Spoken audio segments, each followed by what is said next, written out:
Selamat datang di Gewaca Talk.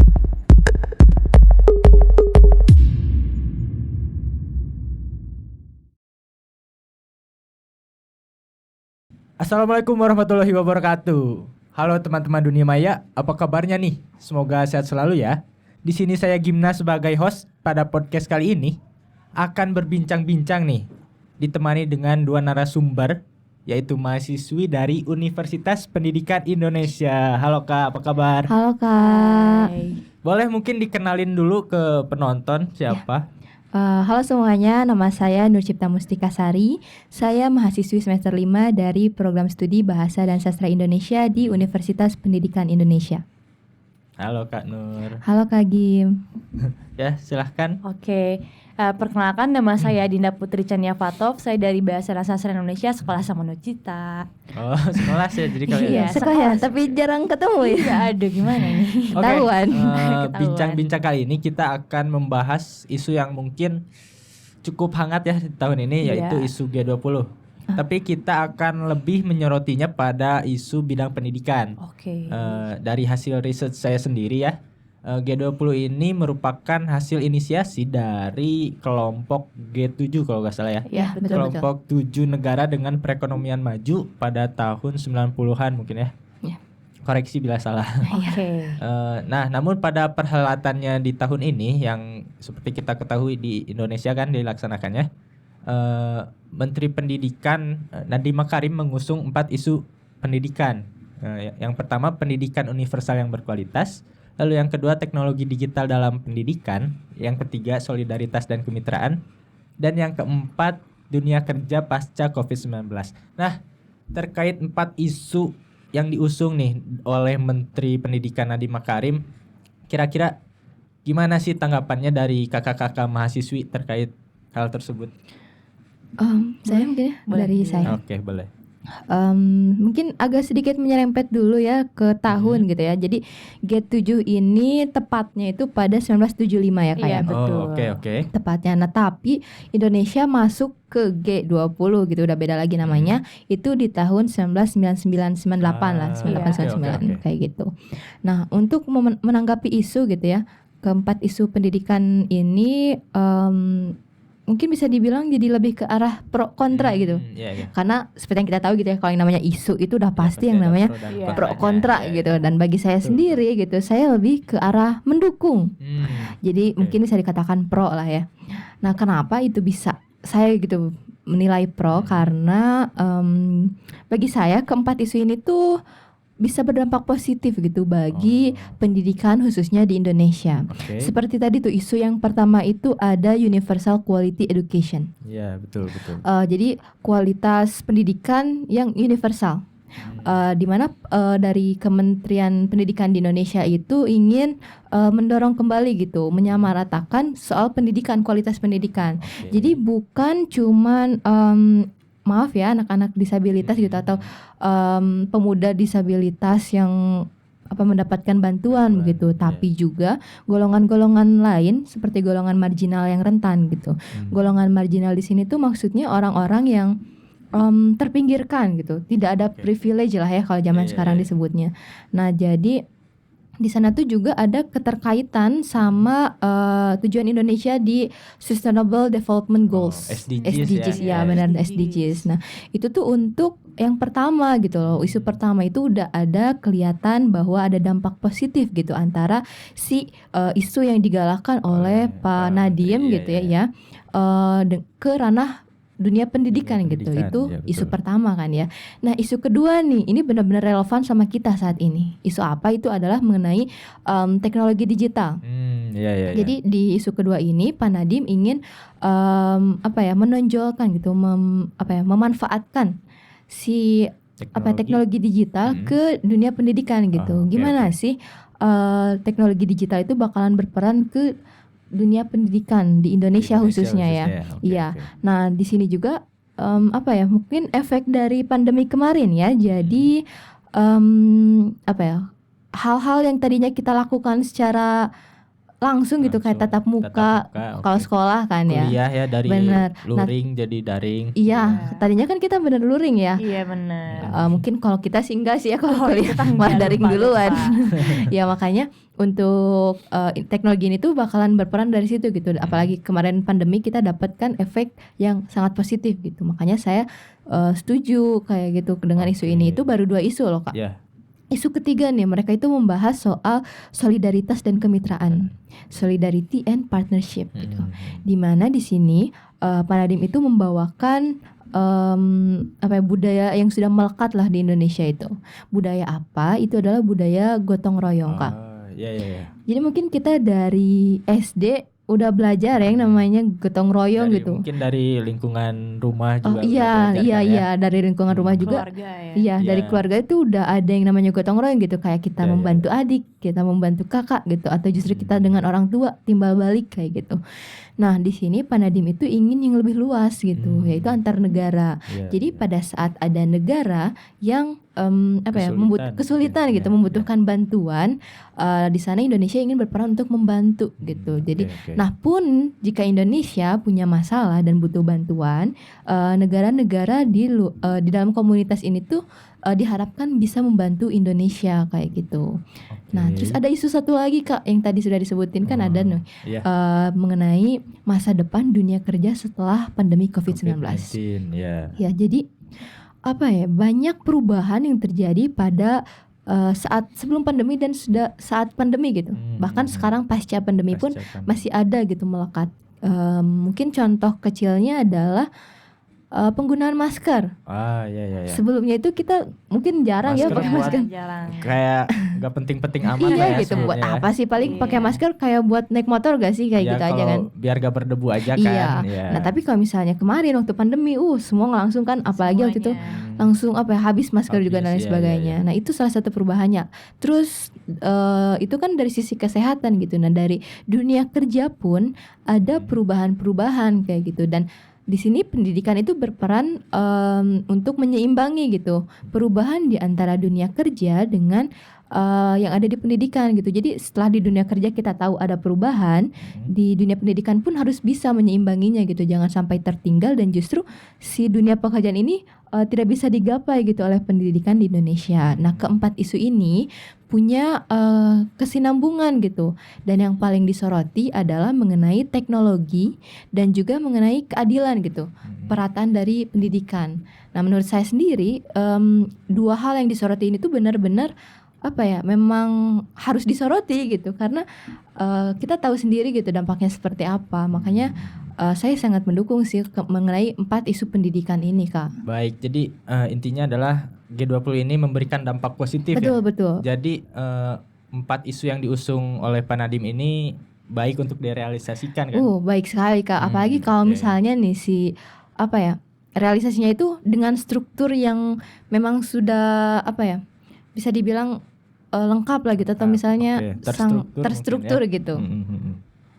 Nah, mungkin dari sisi Adinda sendiri nih, gimana tanggapannya terkait 4 isu yang diusung oleh Pak Nadiem Makarim? Oke, tadi disebutkan oleh kawan Nur Cipta ya bahwasannya setuju dengan adanya G20 dan juga dalam pendidikan, dan itu akan memberikan dampak yang positif terhadap pendidikan begitu kan ya. Betul. Nah, kalau saya sendiri justru saya memandang bahwasannya G20 ini adalah tipu daya gitu. Wah, tipu daya yang seperti apa sih? Ya, ini adalah tipu daya yang dibungkus secara menarik. Tapi sebelum kita membahas oke, itu, kita oke. membahas pembentukan G7 dulu gitu ya. Tadi sudah dibahas sebelumnya sedikit mengenai G7, bahwasannya dibentuk pada tahun 75, 75, yang dimana isinya adalah negara-negara maju gitu ya ekonominya, seperti Jerman dan segala macam, yang dimana tiap tahunnya tiap jangka waktu yang sudah ditentukan, mereka itu membahas mengenai politik, ekonomi dan segala macam kayak gitu ya. Nah, kemudian seiring dengan waktu berjalan, itu kemudian Indonesia bergabung ke dalam G20 sekarang G20 gitu ya. Dia itu tahun 99 kalau tidak salah. Nah, ada juga negara-negara berkembang lainnya yang bergabung gitu ya selain Indonesia. Tapi sebenarnya bergabungnya negara berkembang ke dalam G20 bukan berarti itu tandanya ekonomi mereka sudah maju seperti negara maju gitu ya, seperti Jerman dan teman-temannya gitu. Tapi sebenarnya kalau bagi saya bergabungnya negara berkembang ini sebenarnya sebagai supaya mereka mudah diakses gitu ya oleh negara maju gitu ya. Supaya negara-negara berkembang seperti Indonesia misalkannya yang punya sumber daya alam yang melimpah itu bisa digunakan dan dimanfaatkan dengan sebaik mungkin oleh negara maju, yang dimana negara maju itu kita tahu sumber daya alamnya tidak semelimpah di Indonesia gitu ya, tropis gitu kan di Indonesia gitu. Jadi ini adalah celah bagi mereka untuk memanfaatkan sumber daya alam kita, untuk menggerus sumber daya alam kita agar percuanan mereka lebih banyak gitu ya gitu.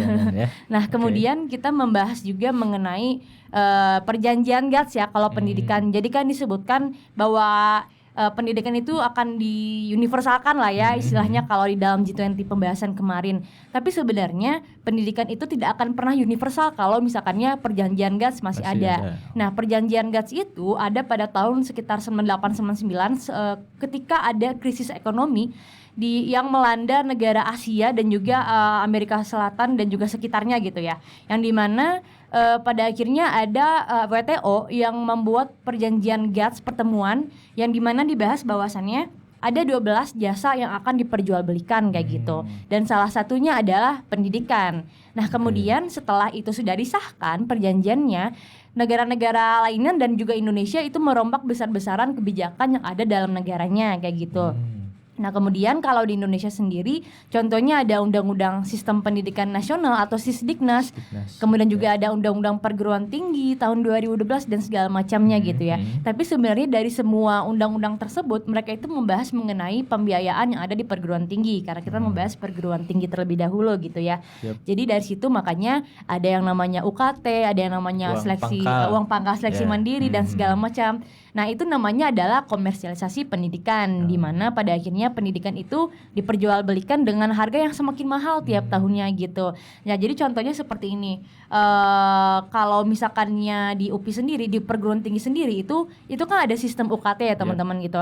Nah, ketika dikomersialisasikan pada akhirnya kita merempet sedikit ke bahasan yang lain, bahwasannya pemerintah itu akan mengurangi subsidinya kepada perguruan tinggi negeri gitu ya. Kenapa? Karena ketika dikomersialisasikan ada juga kesempatan bahwasannya perguruan tinggi itu akan diberikan otonomi untuk mengurus keuangannya sendiri gitu ya. Nah, pada akhirnya UKT mungkin akan dikurangi biayanya kayak gitu. Oh iya, kita membicarakan komersialisasi berarti juga membicarakan mengenai privatisasi gitu ya. Dengan semakin mahalnya nominal berarti juga akan semakin membuat akses semakin sulit gitu ya. Iya. Jadi misalkannya kita bahas teman-teman kelas marginal seperti kelas anak-anak dari buruh, anak-anak tani, anak-anak nelayan dan segala macam itu akan sulit untuk mengakses pendidikan kita, pendidikan tinggi gitu ya. Karena biaya yang semakin mahal itu namanya privatisasi. Kemudian ada juga liberalisasi yang dimana liberalisasi ini adalah adanya perjanjian antara pendidikan dengan bidang ekonomi gitu, yang dimana akan menghasilkan percuanan bagi kampusnya. Cuan lagi ya. Cuan lagi nih. Misalnya kalau di UPI itu ada PT UPI Edun, ada UKV yang baru gitu kan ya, dan juga hotel-hotel lainnya yang dimana semuanya menghasilkan percuanan gitu. Nah, kemudian untuk itu akhirnya pemerintah bisa saja mengurangi subsidinya gitu bagi perguruan tinggi ini. Kenapa? Karena mereka sudah diberikan otonomi untuk mengurus keuangannya sendiri. Nah, kalau misalkannya membahas subsidi, sebenarnya itu sudah diatur dalam Undang-Undang 45 gitu, bahwasannya setiap warga negara itu berhak untuk mendapatkan pendidikan. Dan kemudian juga pemerintah itu wajib untuk membiayai pendidikan tersebut gitu ya. Berarti perguruan tinggi juga masuk dong harusnya gitu. Betul. Nah, contohnya kalau kita bahas subsidi itu, contohnya seperti UKT. Misalkannya UKT kita itu setelah dihitung dari nominal pendapatan orang tua itu ada 7 juta gitu ya. Tapi ketika dikurangi oleh subsidi mungkin akan berkurang menjadi 5 juta atau bahkan lebih kurang gitu ya. Itu pembahasan mengenai rumus UKT itu sebenarnya.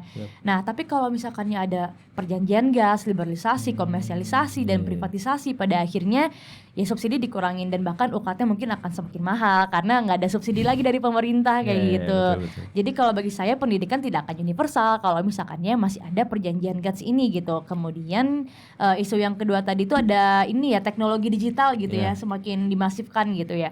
Kalau bagi saya memang sih teknologi ini akan semakin membantu kita dalam mendapatkan pendidikan gitu ya, apalagi kalau kita pintar untuk mengolahnya gitu ya. Itu akan bermanfaat kepada kitanya.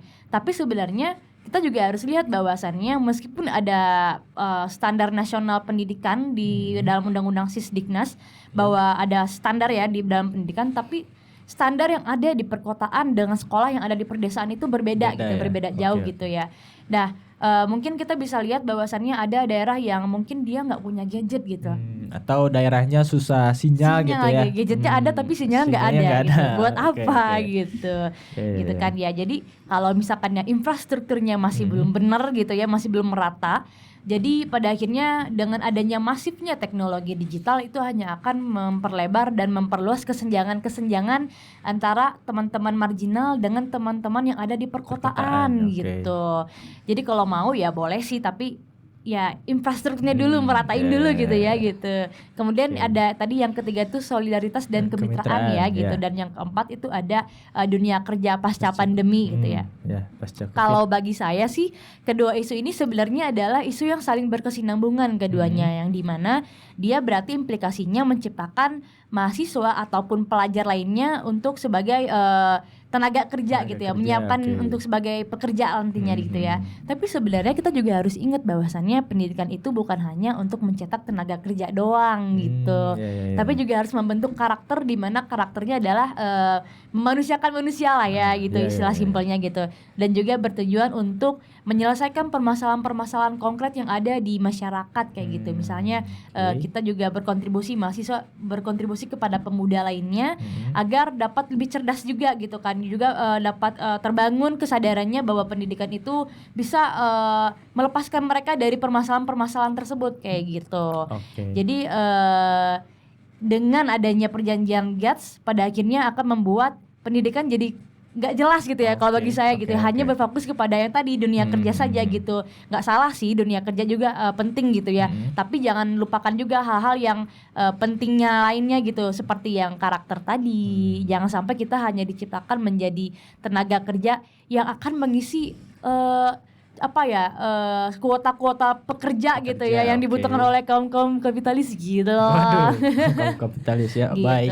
Jadi menurut Adinda, kebijakan yang diusung oleh Pak Nadiem ini justru merugikan ya, karena Betul adanya sekali. privatisasi, liberalisasi, komersialisasi dan sebagainya macamnya ya. Betul. Oke, baik. Untuk menambah sudut pandang atau opini mungkin ya, saya sudah menemukan berita dari artikel berita Kompas yang menyebutkan bahwa terdapat aspirasi dari mahasiswa dan rakyat terkait G20 dan mereka merasa dirugikan. Isi beritanya itu saya bacakan ya. Ya. Tidak ada keuntungan yang didapat dan solusi terakhir adalah pembubaran G20. Namun ada juga yang menyetujui bahwa teknologi berperan sentral pada pemulihan pendidikan. Kemudian dalam konteks pandemi, pembelajaran tidak akan terjadi tanpa teknologi. Dan keempat isu yang diusung oleh Pak Nadiem ini perlu penajaman dengan koordinasi dan konsolidasi dan perlu dipicu suatu tanggapan yang baik.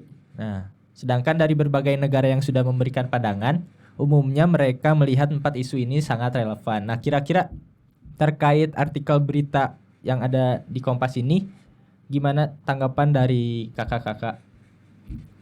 Boleh siapa dulu? Dari saya mungkin ya. Boleh. Boleh. Tadi ada 3 opini mungkin ya. ya, Yang pertama itu mengenai pembubaran ya. Pembubaran G20. Pembubaran gitu ya. Saya rasa pembubaran ini bisa dibilang terlalu gegabah ya. Kenapa? Karena G20 ini bukan aja yang hanya 1 tahun gitu baru berjalan gitu. Bisa disebutkan tadi ya awalnya dari sudah G7. lama ya. Iya, awalnya dari 1975 kan, terus Indonesia masuk di 99. Itu bisa terhitung 20 tahun ya. Dan itu lebih tua dari kita malah ya. Lebih tua. Nah, maka dari itu mungkin untuk mengenai pembubaran saya rasa itu terlalu gegabah dan kita belum tahu gitu apakah dengan pembubaran akan menyelesaikan masalah yang dirasa masalah gitu ataupun justru menambah masalah baru gitu. Dan untuk pembubaran sendiri tidak akan sesederhana itu mengingat negara di sini tuh nggak cuma Indonesia dan Mamarika dan sebagainya gitu. Mamarika tapi ya. ada banyak gitu ya, ada banyak kan. Jadi tidak bisa sesederhana itu untuk bubar gitu. Enggak kan. Nah, itu untuk tanggapan saya mengenai opini yang pertama gitu. Sedangkan untuk opini yang kedua jelas saya mendukungnya karena itu juga termasuk ke apa ya, tujuan dari isu pendidikan gitu, yaitu isu kedua mengenai teknologi digital ya. Betul. Di mana memanfaatkan teknologi digital untuk pendidikan kayak gitu. Nah, mungkin untuk apa ya, opini yang kedua ini tadi benar ya, harus ada apa ya, perbaikan lagi, mungkin memang teknologi bisa digunakan gitu. Nah, tapi untuk yang ketiga ini saya menyoroti mengenai apa ya, membawa masyarakat dengan baik gitu. Nah, memang sih dirasa bahwa G20 ini kurang apa ya, kurang disoroti lah oleh masyarakat Indonesia, hanya sebagian orang yang memang mengerti awal mulanya dari G20 gitu yang mengikuti gitu. Jadi memang benar harus ada peninjauan kembali gitu mengenai keempat isu. Iya. Namun tadi juga disebutkan bahwa negara-negara lain itu apa ya, umumnya relevan ya, menyebutkan bahwa G20 ini relevan. Nah, mungkin di Indonesia nih yang masih kurang gitu mengenai apa ya, penyebarannya gitu, penyebaran berita dari si G20 ini gitu. Makanya benar, saya setuju juga nih untuk isu keempat, maaf untuk opini ketiga mengenai peninjauan kembali isu-isu tersebut kayak gitu, Kak. Oke, kalau dari Adinda gimana? Oke, tadi ada 3 isu yang dibahas tadi. Yang pertama itu yang saya soroti adalah mengenai teknologi digital gitu ya, yang berperan sentral dalam pendidikan. Nah, saya juga sepakat sebenarnya untuk saat ini tuh, di saat teknologi semakin canggih dan juga semakin banyaknya informasi yang beredar seperti air bah gitu ya. Memang pendidikan itu membutuhkan teknologi gitu ya. Tapi ada hal juga yang harus dibenerin dulu gitu. Masalah ya tadi itu infrastruktur tadi gitu ya. Kalau misalkannya teknologi digitalnya masif, tapi kalau infrastrukturnya masih belum merata kan semakin memperlebar gitu. Mungkin teman-teman yang mahasiswa kaya mungkin akan kaya senang semakin gitu. kaya mungkin ya. Iya, yang miskin kurang tetap gitu. Miskin. Betul, itulah Indonesia. Okay. Polandia ya maksudnya. Aduh. Jangan nyebut-nyebut merek ya. Di baliknya tuh benderanya tuh. Jangan. Oke. Nah, terus yang kedua itu adalah mengenai tinjau ulang tadi ya gitu ya. Saya juga sepakat harus ditinjau ulang, karena memang kondisi di Indonesia itu ya yang tadi tidak akan apa ya, misalnya pendidikan universal itu nggak akan pernah universal kalau misalkannya ada perjanjian GATS gitu. Jadi bagi saya harus ditinjau ulang dulu kalau misalkannya maksudnya jangan sampai ada yang dibahas tapi sebenarnya itu nggak akan mungkin terwujud, karena memang sudah ada undang-undang sebelumnya yang mengatur atau perjanjian yang mengatur mengenai hal-hal yang sebenarnya pengen mereka hapuskan dari perjanjian tersebut gitu. Jadi harus dipikirin juga. Kemudian yang terakhir gitu ya, mengenai pembubaran G20. Saya sangat sepakat gitu mengenai hal tersebut gitu ya. Mungkin teman sebelah saya akan kesal mendengarnya ya. udah nih. Kenapa tuh Oke, kira-kira? tahan ya. Siap. Oke, jadi bagi saya itu pembahasan mereka itu yang saya bilang sebelumnya, kayak mereka ingin menghapuskan A, B, C dan segala macamnya, tapi sebelumnya mereka udah mengatur hal tersebut yang akan apa ya, dimana perjanjian tersebut itu akan terus melahirkan hal-hal yang ingin mereka hapus gitu. Jadi kayak mereka tuh bermimpi tapi sebenarnya nggak akan terwujud mimpi tersebut. Itu hanyalah akal-akalan mereka saja agar ya mereka semakin bisa meraih percuanan lah di negara-negara berkembang, khususnya Indonesia gitu, yang SDA-nya semakin banyak gitu ya. Nah, kemudian bagi saya sih kalau dengan begitu, meskipun dia membahas pendidikan, bagi saya pertemuan G20 itu sia-sia, jadi harus dibubarkan. Sia-sia ya. Aduh, kalau menurut saya sih kalau disebut sia-sia agak kasar ya, sia-sia. Mana-mana dong. Anjen deh. Biar halus kan. Ya udah deh, boleh deh, mau sia-sia anjen. Mana-mana terserah pokoknya. Untuk dibilang sia-sia ya, pertemuan G20 ini gak bisa sih dikatakan kayak gitu. Soalnya kenapa? Kemarin deh nih dari Pak Iwan Syahrir, beliau itu adalah ketua dari G20 Education Working Group. Nah, beliau ini mengatakan bahwa pada pertemuan kemarin ada hadir organisasi-organisasi besar dunia yang lain gitu ya. Itu tuh ada kayak World Bank, kemudian ada UNICEF, juga ada OECD. Nah, mereka ini membantu Indonesia mengenai isu-isu gitu yang sedang berkembang mengenai khususnya di dunia pendidikan gitu. Nah, di sana itu kita nggak sia-sia loh, Kak. Jadi di sana ada kita dapat informasi gitu loh, isu apa sih yang lagi hangat, isu apa yang lagi beredar, dan gimana sih cara mengatasi permasalahan dari si isu-isu yang digaungkan gitu. Maksudnya isu-isu yang tengah beredar kayak gitu. Lagi hangat lah ya gitu. Iya, lagi hangat kayak gitu. Nah, jadi kalau disebut sia-sia gimana ya, Kak, kayak gitu. Tapi kalau menurut saya gitu ya, dengan apa ya, dengan adanya World Bank dan juga tadi ada UNICEF dan segala macamnya, bagi saya itu masih seperti pembahasan sebelumnya, bahwasannya itu adalah cara-cara mereka gitu. Mereka itu memang sengaja membuat perjanjian-perjanjian, perkumpulan, organisasi gitu yang bertujuan untuk melibatkan negara berkembang, dan tujuannya adalah untuk memperlebar kepentingan mereka, yakni percuanan tadi gitu.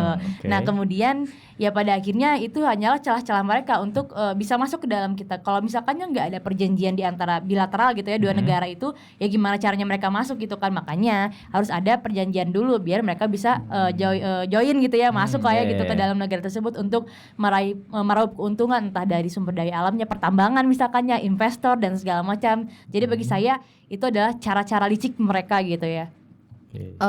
Tapi gini ya Kak, balik lagi mungkinnya ke sia-sia tadi gitu nih, kan masih ke ranah sana. Pertemuan dari G20 ini bukan cuma sekali dua kali, tapi untuk G20 yang 2022 nih, itu tuh ada 4 kali pertemuan Kak. Di pertemuan pertama ini mereka membahas soal keempat isu yang dari tadi kita bahas. Mereka di sana mulai bahas soal keempat isu tersebut. Kemudian di pertemuan kedua nih mereka mulai berkomitmen gimana cara mengubah sistem pendidikan gitu, khususnya di Indonesia ya, karena yang menggaungkan dari Indonesia sendiri. Nah, bisa kita lihat dari pertemuan pertama ke pertemuan kedua itu ada progres. Walaupun mungkin progresnya tidak terlalu signifikan, tapi di sana ada progres yang tidak bisa dikatakan sia-sia juga gitu ya Kak ya. Iya, jadi nah yang ketiga ini nih mereka mulai nih berkomitmen, mulai membahas lagi soal solidaritas dan juga kemitraan mereka gitu. Dimana mereka ini mulai membahas nih gimana sih kalau misalnya kita ada permasalahan gitu, kita bakal bantu kayak gimana nih. Nah mereka bahas di situ. Bisa dilihat juga nih bahwa dari ketiga pertemuan ini tuh mereka ada progres ya Kak.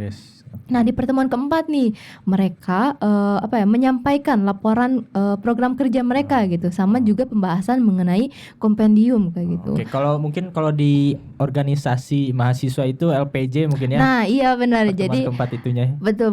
Jadi setelah mereka ada proker nih, misalnya di pertemuan kedua nih ada proker, terus berhasil proker, terus proker beres, nah baru terakhir ada Tipes. Waduh, kok tipes LPJ. Tipes ya, anak organisasi sering tipes dulu. Tipes dulu baru LPJ. Emang di luar ada tipes juga ya? Ada mungkin ya. Ada mungkin ya. Ya jadi pokoknya setelah ada laporan kerja beres, maksudnya setelah ada program kerja beres, proker beres gitu. Nah akhirnya ada LPJ. Nah LPJ ini tuh mereka sampaikan di pertemuan kemarin tuh yang di Bali itu. Jadi itu gak bisa dikatakan sia-sia ya Kak. Jadi di setiap pertemuannya ada progres, dan itu tuh berlangsungnya nggak cuman mereka berkumpul di meja bulat ya, meja bundar berseberangan gitu, saling tatapan, enggak sih. Jadi ada pembahasan kayak gitu. Mungkin kembali lagi ya ke 4 isu pendidikan yang sudah diperbincangkan dari tadi ya. Isu tersebut kan pastinya menyebabkan transformasi atau perubahan ya, khususnya di bidang pendidikan. Nah, transformasi di digital di Indonesia itu harusnya sudah mampu melahirkan berbagai macam inovasi pembelajaran kan? Iya betul. Saya sudah menemukan sudah research tentang solusi terkait menghadapi masalah transformasi digital di Indonesia. Yang pertama itu solusinya adalah perguruan tinggi harus mulai menerapkan sistem pengajaran hybrid. Lalu yang kedua, pembentukan lembaga penjamin mutu perkuliahan daring. Maksudnya lembaga di sini itu untuk menjamin ketenagakerjaan lah. Baik. Bisa dibentuk oleh antar perguruan tingginya atau oleh pemerintah langsung gitu. Ya. Terkait solusi tersebut, apakah solusi yang saya berikan itu sudah tepat atau bagaimana kira-kira? Boleh. Saya dulu ya. Boleh. Oke, mengenai solusi nih 2 ya tadi. Dari sekian banyak permasalahan 2 solusinya. Wow. Ya. Selesai. Jadi mungkin untuk solusi yang pertama nih ya, mengenai pembelajaran hybrid ya. Ini saya jelas setuju sih, apalagi dari sebelum-sebelumnya saya sudah bilang bahwa teknologi sedang berkembang dan kita memang sedang di eranya teknologi gitu. Dan selama 2 tahun kemarin kita mengalami pandemi dan kita menggunakan full gitu ya, full daring ya. Nah sekarang ini kita katanya udah luring, udah full ring gitu. Tapi apa Kak? Apa tuh? Jadi sekarang masih ada kerasa lah hybridnya gitu. Udah datang ke kampus nih, ke kelas. Taunya daring. Aduh, Pak Bu mohon maaf ya, bakal duit nih Bu. Iya, Ya, nah oke. mungkin tapi hybrid ini sebenarnya bisa efektif aja sih kalau misalnya diinfokan dulu gitu misalnya. Yang Iya, Ada Stop ya. jadwal yang tepat Iya, gitu loh, benar. enggak Oke. tiba-tiba gitu. Jadi saya mendukung untuk yang pertama, solusi pertama. Mhm. Nah, tapi untuk solusi kedua nih, bikin lembaga Kak. Gimana nih? Lembaga gitu. Di Indonesia kalau bikin lembaga malah jadi sarang gitu ya Kak. Polandia. Oh iya di Polandia. Sarang, Di Polandia. sarang kayak gimana maksudnya Kak? Sarang tikus mungkin ya. Tapi tikusnya agak elit sih ini, agak berdasi gitu. Iya, kerah putih gitu loh. Iya, kerah putih terus Gini. aduh enggak deh. Aduh, jangan-jangan deh. Ya pokoknya untuk solusi kedua saya rasa Indonesia itu belum siap lah buat bikin lembaga baru, apalagi oke. ke pendidikan dan apa ya sangat masuk gitu ke ranah pendidikannya gitu. Dan mohon maaf banget ini sekali lagi Indonesia belum siap kalau buat lembaga baru. Polandia. Oke. Udahlah Kan ini Indonesia kan aja. bahasnya Indonesia kan. Oh ya, oke. Iya. Nanti Kalau dari disalahin pemerintah Polandia gimana loh? Iya, aduh, maaf ya Presiden. kalau dari Polandia. Kak Dinda gimana nih? Oke. Harapannya?